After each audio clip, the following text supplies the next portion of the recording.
नमस्कार, मनी गुरु की इस खास पेशकश में आप सभी का स्वागत है। मैं हूं स्वाति रायना। मार्केट वॉलेटिलिटी से हमारे पोर्टफोलियो को कौन बचाता है? सही एसेट एलोकेशन। आज बताएंगे कौन से फंड निवेश में रिस्क मैनेज करने का काम करते हैं, कैसे जो हाइब्रिड फंड है, फ्लेक्सी कैप फंड है या फिर मल्टी एसेट फंड में अपने पोर्टफोलियो में शामिल करें, और अभी डेट और गोल्ड में कहां पर निवेश के बन रहे हैं मौके। इसी पर करने वाले खास चर्चा हमारे साथ दो खास एक्सपर्ट्स, उनका परिचय करा देते हैं। ऑप्टिमा मनी के एमडी पंकज भटपाल हैं और कंप्लीट सर्कल कंसल्टेंट्स के वेस्ट जोन के हेड विकास पुरी हमारे साथ है। पंकज जी और विकास, बहुत स्वागत करते हैं आपका हमारे इस खास शो में। आज मार्केट में वॉलेटिलिटी भरपूर है, लेकिन एक वजह से नहीं, इस बार तो बहुत ढेरों सारी वजहें हैं जिसकी वजह से बाजार में फिलहाल इस तरीके का माहौल हम देख पा रहे हैं।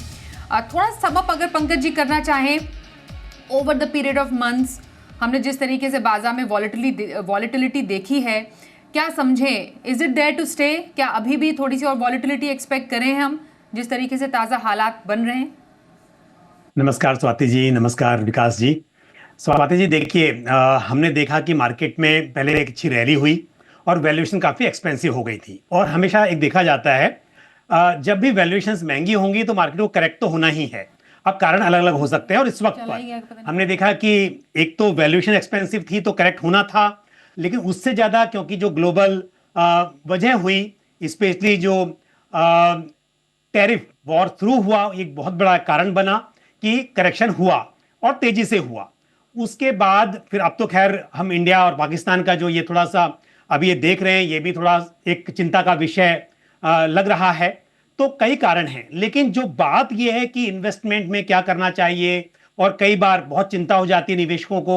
तो एक बात बहुत इंपॉर्टेंट है कि इक्विटी का नेचर है कि ऊपर जाता है बाजार, नीचे आता है। ऐसे में इंपॉर्टेंट है कि आपने पोर्टफोलियो में किस तरह से इन्वेस्ट कर रहे हैं, कितना आपके पास समय है, कैसे मैनेज कर रहे हैं। और दूसरी बात एक और भी है, देखिए हमने गिरावट देखी तो बहुत तेज से गिरावट आई, लेकिन 8 ट्रेडिंग सेशन में जिस तरह से मार्केट ने बाउंस बैक किया, उसको लेकर इन्वेस्टर्स कई बार ये भी सोचते हैं कि शायद सब कुछ अब टेंशन खत्म हो गई है और यहां से बस इन्वेस्टमेंट का मौका शुरू हो गया है।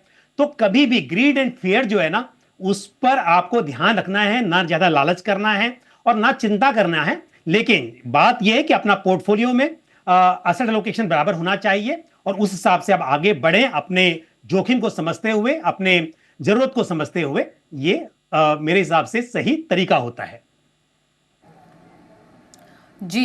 तो ये रही बाजार पर फिलहाल जिस तरीके से जो स्थिति बन रही है, उस पर पंकज जी ने बताया कि वॉलेटिलिटी है, लेकिन आपको किस तरीके से इससे पार पाना है अगले आने वाले कुछ टाइम के लिए। पर एसेट एलोकेशन एक ऐसा, हम कह सकते हैं, तरीका है जिससे कि किसी भी मार्केट वॉलेटिलिटी को आप दूर कर सकते हैं। मैं विकास आपसे जानना चाहती हूँ, ये जो एसेट एलोकेशन है, ऐसे बाजार में किस तरीके के एसेट एलोकेशन को आप पसंद करेंगे रखना, जिससे कि जो भी किसी भी तरीके के उथल पुथल है उसे हमारा पोर्टफोलियो बच जाए? धन्यवाद स्वाति। Hello Pankaj sir. देखिए स्वाति, एवर सिंस अगर आप 4-5 साल का देखेंगे तो एक रोलर कोस्टर राइड रही है हर एक एसेट क्लास में। और अगर आप देखेंगे, कभी इक्विटी मार्केट्स हमें कुछ समय के लिए बहुत अच्छा एक एक्सपीरियंस देती हैं, फिर अचानक से एक डाउन टर्न शुरू हो जाता है। सो पैरेलली अगर आप देखेंगे 4-5 साल में गोल्ड ने भी बहुत अच्छा रिटर्न दिया है। डेफिनेटली इसीलिए दिया है क्योंकि बहुत सारी अनसर्टेनिटी रही ग्लोबली, और उसकी वजह से जो लोग जब लो रिस्क लेना चाहते हैं तो गोल्ड की तरफ भागते हैं, बट क्योंकि डिमांड बढ़ती है तो गोल्ड का प्राइस भी बढ़ गया। तो अब आप देखें, अगर इस 4-5 साल में देखें तो बहुत कुछ हो गया। रशिया यूक्रेन हो गया, या इजराइल गाजा हो गया, या टैरिफ वॉर हो गई, यूएस इंटरेस्ट रेट्स को लेके वॉलेटिलिटी हो गई। अब ऐसे केस में ना ये बहुत मुश्किल होता है कि आप किसी भी चीज को टाइमिंग कर पाए, चाहे वो इक्विटी मार्केट की हो या किसी और एसेट क्लास की हो। तो जैसे पंकज सर बोल रहे थे, बेस्ट तरीका क्या हो गया कि आप एसेट एलोकेशन कर लीजिए, एक अपने रिस्क को देखते हुए और आपके जो टाइम होराइजन है उसको देखते हुए आप अपने पोर्टफोलियो को एक आइडियल सिचुएशन में डिवाइड करें और हर एक एसेट क्लास का एक्सपोजर लें, ताकि यदि कोई एक एसेट क्लास खराब चल रही है तो यदि दूसरी अच्छी कर रही है, आपके पोर्टफोलियो को कुशन मिलता रहे। तो यही एसेट एलोकेशन का ब्यूटी होता है कि आपके पोर्टफोलियो को बहुत ज्यादा क्रैक नहीं होने देता है। अब उसमें अगर आप कहेंगे तो मैं यही बोलूंगा कि आप इक्विटी म्यूचुअल फंड्स हो गए, उसमें थोड़ा सा अगर कंजर्वेटिव अप्रोच लेना है तो आप फ्लेक्सी कैप फंड्स में ले लीजिए, आप गोल्ड में एक्सपोजर ले लीजिए। There are hybrid category funds होते हैं, उसमें ले लीजिए। यदि आपको लगता है कि आप मार्केट से बाहर नहीं जाना चाहते हैं लेकिन मार्केट में रह के डर भी लग रहा है आपको, तो थोड़ा हाइब्रिड फंड्स के थ्रू ले लीजिए, या इक्विटी सेविंग्स फंड एक कैटेगरी होती है वो ले लीजिए। आर्बिट्राज फंड्स होते हैं जो एफडी की तरह मतलब उसके सामने पैक्ड होते हैं, उनका रिटर्न उसी तरीके का होता है और विद बेटर टैक्सेशन, तो वो एक कैटेगरी है। इस तरीके से डेट म्यूचुअल फंड्स हो गए, government of India securities fund. तो अगर हम देखें म्यूचुअल फंड रूट से ही स्वाति इतना बड़ा बास्केट मिलता है निवेशकों को हर एक तरह के एसेट क्लास का, कि आप बहुत अच्छे से अपना पोर्टफोलियो बना सकते हैं विद हाई लिक्विडिटी और डिसेंट रिटर्न्स, और आपका रिस्क भी उसमें मिटिगेट हो जाता है। बिल्कुल, तो बस ज़रूरत है आपको समझने की कि आपको कौन से मार्केट कैप या कौन से एसेट क्लास में कब पैसा रखना है, कब एलोकेशन बढ़ाना है, कब एलोकेशन घटाना है, कब रिबैलेंस करना है, या आप चाहते हैं कि निश्चिंत होकर बैठे और आपका फंड मैनेजर आपके लिए ये काम करें। तो ऐसे में पंकज जी, आपकी नज़र में एक वॉलेटाइल मार्केट में निवेश के तरीके क्या हो सकते हैं? डिटेल में तो हम आगे बात करेंगे, लेकिन एक मोटा मोटी अगर आपसे समझना चाहें किस तरीके की कैटेगरीज या एसेट क्लास एक वॉलेटाइल मार्केट में कुशन का काम करते हैं, कुशन प्रदान करने का काम करते हैं? देखिए, अगर आप ये सोचते हैं कि वोलेटाइल मार्केट है, आपको इक्विटीज दूर रहना है, तो आपके पास डेट की चॉइस है। लेकिन जैसा मैंने पहले भी कहा कि फियर एंड ग्रीड ये बहुत ही इंपॉर्टेंट फैक्टर होता है जो डिसाइड करता है कि आप कैसा पैसा बना पाएंगे मार्केट में। तो यदि आप इस वक्त डर जाएंगे और आप सिर्फ और सिर्फ फिक्स डिपॉजिट में या फिर सिर्फ डेट फंड्स में ही इन्वेस्ट करेंगे, तो अगर कहीं संभावना बनती है कि कोई पैसा बनता है तो आप उससे दूर रह जाएंगे। तो ऐसे में जरूरी है कि आप ऐसे फंड में निवेश करें जहां पर इक्विटी भी हो, डेट भी हो, गोल्ड भी हो। तो यानी कि मल्टी एसेट एलोकेशन फंड या फिर asset allocator fund of funds, या फिर आप गोल्ड, क्योंकि बहुत महंगा हो गया है, आप चाहते हैं कि गोल्ड में नहीं निवेश करना है या ऑलरेडी आपका निवेश किया हुआ है, तो दूसरे हाइब्रिड फंड्स जो हैं जहां पर इक्विटी और डेट है, इस तरह के फंड्स को कंसिडर किया जा सकता है। तो आपके पास बहुत सारे चॉइसेस हैं हाइब्रिड कैटेगरी में। अपने वहां भर भी ऐसा नहीं कि सारे हाइब्रिड फंड एक जैसे हैं। अपनी रिस्क लेने की क्षमता, अपने समय के अनुसार आप हाइब्रिड फंड्स में से कोई भी सुटेबल कैटेगरी अपने के लिए चुन सकते हैं। बिल्कुल, तो ये कुछ कैटेगरीज हैं विद इन इक्विटी और म्यूचुअल फंड में जो कि आप चुन सकते हैं ऐसे टाइम पे मार्केट वॉलेटिलिटी को दूर रखने के लिए। मैं एक एक करके अब दोनों एक्सपर्ट से जानूंगी कि क्या खासियत इन तमाम कैटेगरीज की है और उससे जुड़े हुए कुछ फंड्स जो कि टॉप परफॉर्मिंग फंड्स हैं वो कौन से उन्हें पसंद आ रहे हैं। विकास, मैं आपसे जानूं, हाइब्रिड फंड्स की आपने बात की यहाँ पर, जो कि जिसमें इक्विटी और डेट का बिल्कुल सही तालमेल बैठता है, वो यहाँ पर काफ़ी अच्छे फंड्स साबित हो सकते हैं। क्या खासियत रहती है ऐसे किसी मार्केट वॉलेटिलिटी में हाइब्रिड फंड्स की? और विद इन हाइब्रिड फंड्स कौन से ऐसे फंड्स हैं जो पिछले 3 या 5 साल में अच्छा प्रदर्शन करके एक्चुअली पोर्टफोलियो में मुनाफा देने का काम करते आए हैं? देखिए स्वाति, हाइब्रिड फंड्स का जैसे वर्ड सेज हाइब्रिड, तो बेसिकली ये जैसे इक्विटी और डेट का कॉम्बिनेशन हो सकता है, या फिर जैसे पंकज सर ने बोला मल्टी एसेट फंड्स हो गए, वो भी जिसमें आप इक्विटी भी होगा, डेट भी होगा और गोल्ड भी होगा। कुछ केसेस में मल्टी एसेट में सिल्वर एक्सपोजर भी लेते हैं। तो ये, और फिर एक हो गया आपका बैलेंस एडवांटेज कैटेगरी, वो भी एक हाइब्रिड कैटेगरी है। हाइब्रिड कैटेगरी के अंडर ही एक कैटेगरी होती है जिसको हम बोलते हैं इक्विटी हाइब्रिड या कंजर्वेटिव हाइब्रिड, जिसमें इक्विटी ज्यादा होगी और डेट कम होगा, और कंजर्वेटिव हाइब्रिड में डेट कंपोनेंट ज्यादा होगा, इक्विटी थोड़ा कम होगा। सो इसके अंडर में भी जैसे हम हाइब्रिड कैटेगरी लेते हैं, उसके अंडर में भी क्लासिफिकेशन हो गया। जैसे मैं फिर से एक बार दोहराना चाहूंगा, बैलेंस एडवांटेज फंड कैटेगरी होती है एक होती है hybrid equity and debt fund, एक होता है हाइब्रिड कंजर्वेटिव फंड, एक इक्विटी सेविंग्स फंड कैटेगरी भी होती है। उसमें भी क्या होता है कि आपका आर्बिट्राज फंड्स, डेट फंड्स और इक्विटी फंड्स के कॉम्बिनेशन से उसको बनाया जाता है। और एक हो गया मल्टी एसेट फंड। अब इसका एक ब्यूटी और होती है स्वाति, अगर कंजर्वेटिव हाइब्रिड को छोड़ दें, बाकी सभी हाइब्रिड फंड्स में जो सेबी के डिफाइंड रूल होते हैं कि 65% इक्विटी होना चाहिए, तो बहुत सारे हाइब्रिड फंड में क्या होता है कि आर्बिट्राज फंड को ऐड किया जाता है, उससे उनका इक्विटी कंपोनेंट तो वो हो जाता है 65% का, जिससे टैक्सेशन उनकी सीधे जो इक्विटी की हो जाती है, जैसे 1 साल के ऊपर 12.5% की। तो क्या हो गया, रिस्क लो हो गया, टैक्सेशन भी नीचे आ गई, और आपका जो रिटर्न है, क्योंकि आपके बीच में इक्विटी फंड्स का भी एक एक्सपोजर होता है, तो रिटर्न भी डिसेंट आ जाती है। आइडिया ये होता है कि अगर हम कंजर्वेटिव डेट फंड्स को ले लें, तो आपका जो एफडी से 50 basis to 100-150 basis point above, यानी कि मान लीजिए अगर एक 7% की एफडी है तो एक कंजर्वेटिव डेट फंड आपको 7.5 8.5% के आसपास की रिटर्न दे दे। फंड मैनेजर्स का यही हमेशा ध्यान रहता है कि हम किस तरीके से अल्फा जनरेट करें। और जब हम एक कैटेगरी ऊपर जाते हैं, इक्विटी हाइब्रिड फंड या बैलेंस एडवांटेज फंड, तो वो आप समझ लीजिए फिक्स डिपॉजिट से 200 टू 300 बेसिस पॉइंट के ऊपर का रिटर्न जनरेट करने की कोशिश करते हैं। एक एवरेज अगर हम देखें, अगर पास्ट ट्रैक रिकॉर्ड देखें, 9 टू 10% या 9 टू 11% का एक रेंज रहता है इन फंड्स का।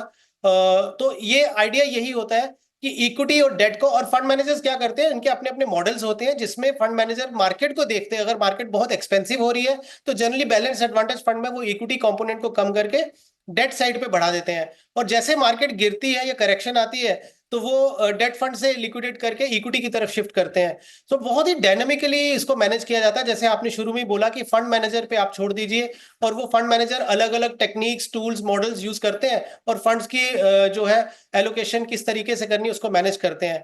तो आइडिया यही होता है कि रिस्क को कम किया जाए और टैक्सेशन आपकी बरकरार रहे इक्विटी वाली, और रिटर्न भी आपको थोड़ी डिसेंट दी जाए जो आपकी डबल डिजिट रिटर्न तक भी आ सकती है इसमें।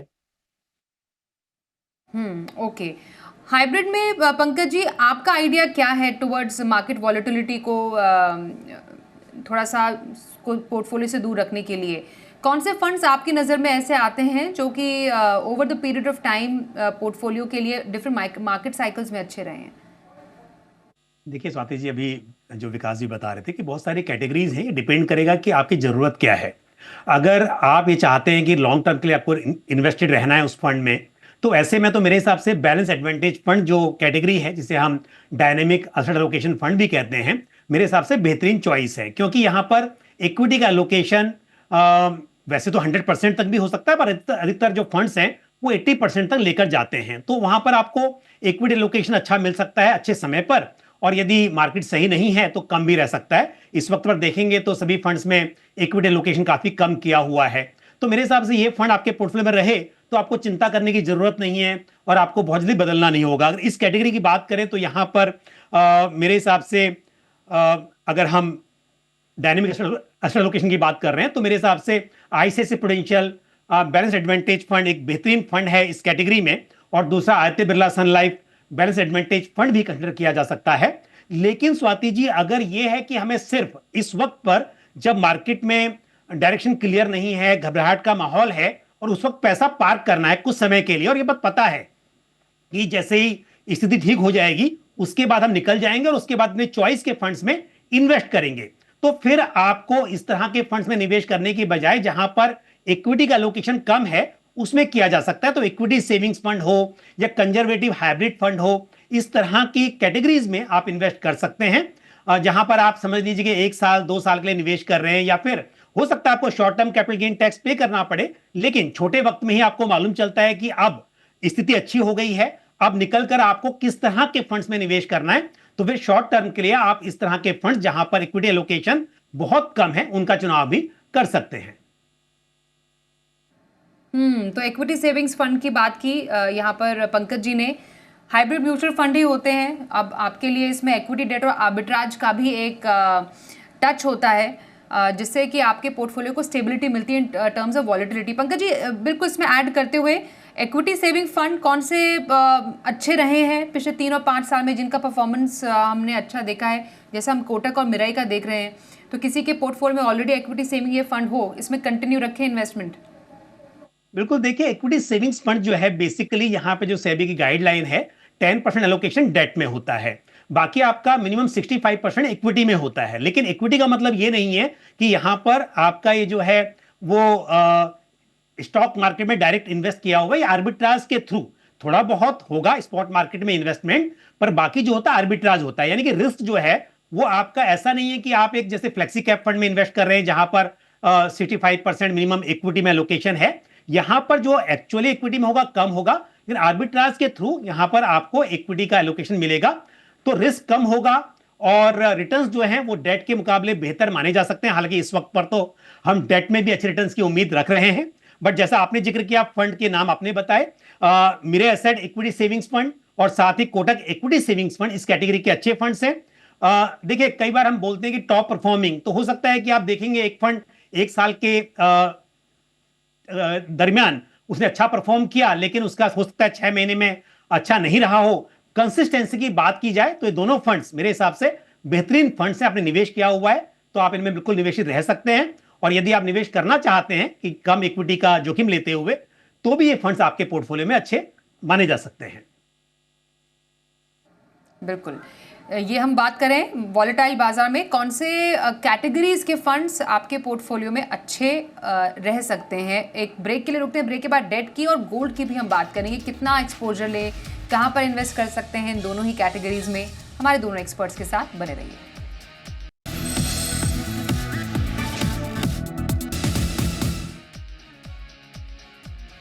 वॉलेटाइल बाजार में कैसे रखें सही एसेट एलोकेशन, पंकज मटपाल और विकास पुरी से आज हम करें खास बातचीत।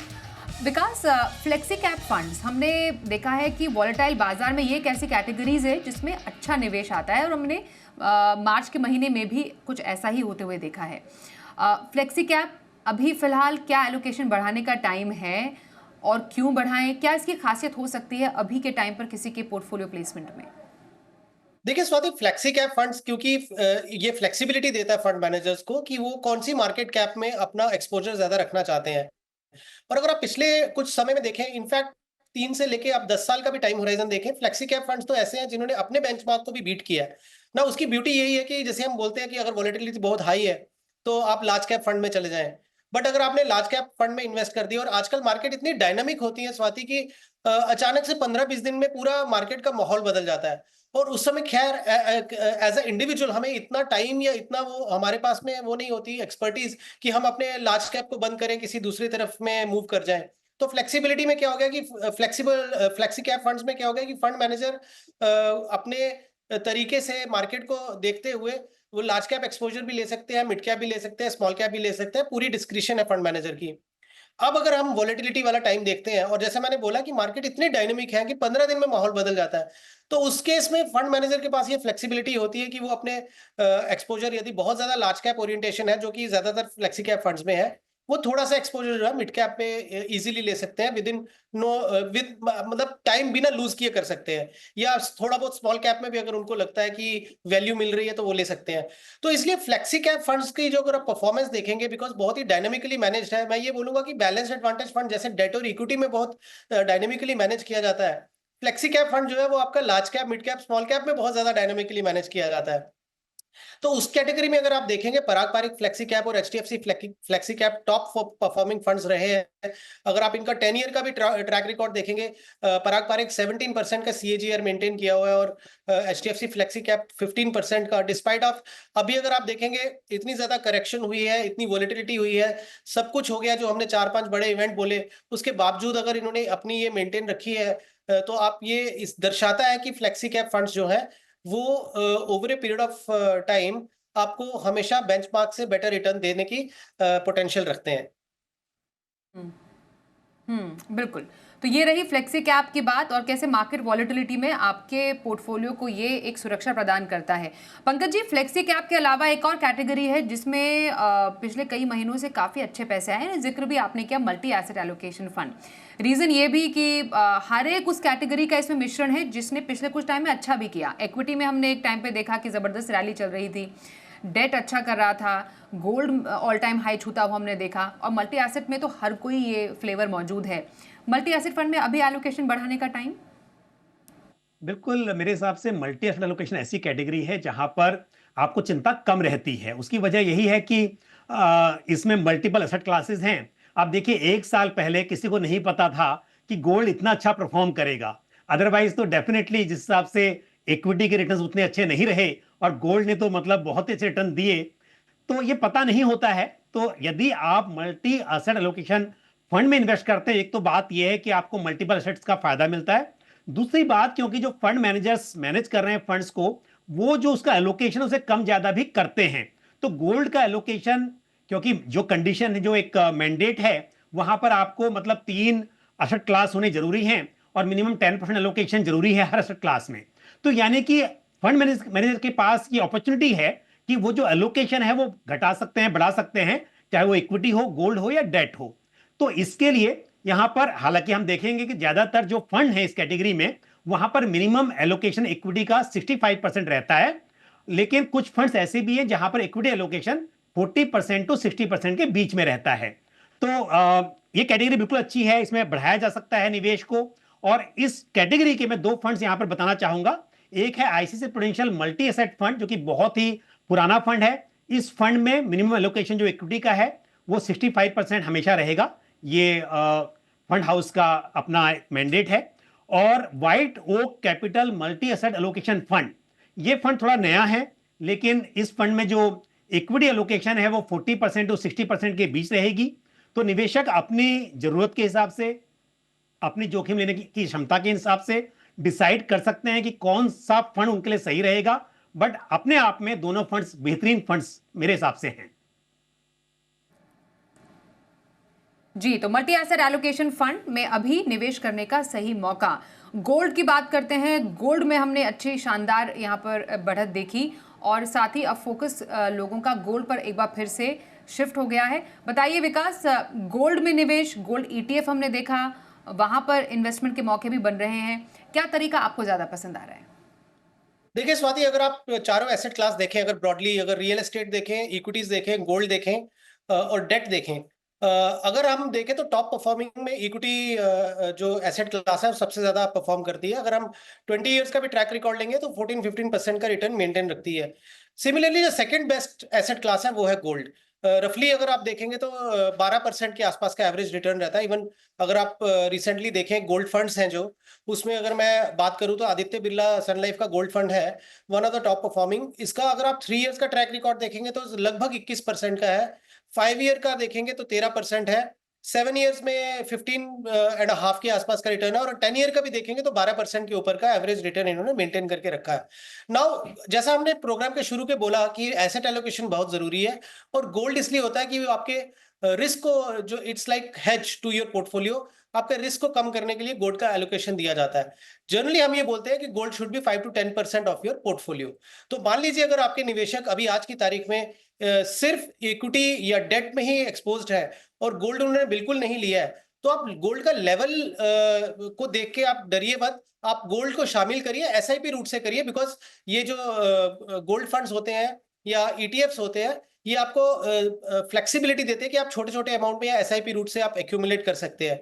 तो जिन्होंने गोल्ड का एक्सपोजर बिल्कुल नहीं लिया है वो थोड़ा गोल्ड का एक्सपोजर बढ़ाना शुरू कर सकते हैं, ताकि अपने गोल्ड की जो allocation over period of time है वो 5 to 10% लेके जाए। और यार ये दूसरी तरफ भी है स्वाति, ऐसा भी बोलूंगा कि यदि किसी ने बहुत ज्यादा गोल्ड ले लिया था और अब उनका जो गोल्ड है जो पोर्टफोलियो में 25-30% तक चला गया है, तो शायद ये अच्छा टाइम होगा कि थोड़ा सा आप उसको लिक्विडेट करके अपने पोर्टफोलियो को रीबैलेंस करिए। अगर डेट आपका लेस इन्वेस्टेड है तो डेट में बढ़ा दीजिए, या इक्विटी आपका बहुत अंडर इन्वेस्टेड है तो इक्विटी को थोड़ा बढ़ा दीजिए। बट नटशेल में मैं ये बोलूंगा कि गोल्ड जो है आपके पोर्टफोलियो का 5 to 10% का एलोकेशन होना चाहिए।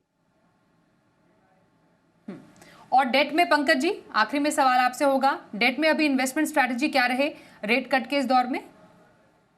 देखिए, हमने 2 रेट कट देखे बहुत कम समय में, और आगे भी उम्मीद है, क्योंकि जिस हिसाब से इन्फ्लेशन कंट्रोल में है, चाहे रेट कट होगा। और ऐसे में अब डिपेंड करता है, अगर आपको लॉन्ग टर्म के लिए रखना है डेट अपने पोर्टफोलियो में as a part of asset allocation, तो गिल्ट फंड भी आप शामिल कर सकते हैं। पर राइट नाउ मेरी जो यहाँ पर एक राय है कि यदि आपको ऐसा लगता है कि अभी स्थिति बहुत क्लियर नहीं है और आपको पैसा है आपके पास में, बाद में स्विच भी कर सकते हैं, तो ऐसे में डेट में एक तो बंधन डायनेमिक बॉन्ड फंड, जो कि एक डायनेमिक बॉन्ड फंड कैटेगरी है अपने आप में, उस कैटेगरी का एक फंड है। और दूसरा शॉर्ट ड्यूरेशन में एक्सिस शॉर्ट ड्यूरेशन फंड, ये फंड कंसिडर किए जा सकते हैं। लेकिन अगेन मैं कहूंगा कि डेट में अच्छी अपॉर्चुनिटी है। अगर आपको लॉन्ग टर्म के लिए रखना है तो बहुत सारी दूसरी कैटेगरी भी कंसिडर की जा सकती हैं। लेकिन ये जो फंड मैंने बताए, ये इस वक्त पर इस हिसाब से कि यदि आपको निकल के बाद में अपना एसेट एलोकेशन चेंज भी करना है तो ये फंड अच्छे रहेंगे। जी, तो ये रहे आपके लिए डेट में अभी इस टाइम पे इन्वेस्टमेंट स्ट्रैटेजी और अलग अलग एसेट्स में कैसे करें एलोकेशन, ये हमने समझा आज के हमारे दोनों एक्सपर्ट से। Thank you so much Pankaj ji और विकास हमारे साथ मनी गुरु में शामिल होने के लिए। रुकते एक छोटे से ब्रेक के लिए, खबरें जारी रहेंगी, देखते रहिए जी बिजनेस।